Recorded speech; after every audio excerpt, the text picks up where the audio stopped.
પોરબંદરમાં જન્માષ્ટમીના તહેવારો ઉપર મહાનગરપાલિકા દ્વારા 5 દિવસ માટે લોકમેળો જાહેર કરાયો છે। પોરબંદરના ધારાસભ્ય અર્જુનભાઈ મોઢવાડિયા દ્વારા લોકમેળાને ખુલ્લો મુકાયો હતો।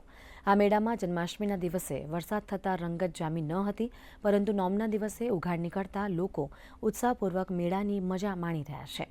પોરબંદરમાં યોજાતા લોકમેળામાં પોરબંદર જિલ્લાના ગામડાઓ ઉપરાંત જામનગર, રાજકોટ અને જૂનાગઢ જિલ્લાના ગામડાઓમાં રહેતા લોકો પણ ઉમટી પડે છે।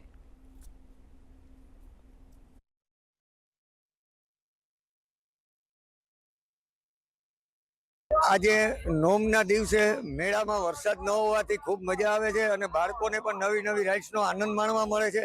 વિવિધ રાઇડ્સો તેમજ આનંદ મેળામાં આવેલું જલપરીવાળું કોન્સેપ્ટ બહુ ખૂબ સરસ છે। આની અંદર નવા વિવિધ વસ્તુઓના સ્ટોલ પણ આ વખતે સરસ આવ્યા છે। ખુલ્લી જગ્યા હોવાથી ફેમિલી આરામથી હરીફરી શકે છે, કોઈ જગ્યાએ ધક્કામુક્કી પણ થતી નથી।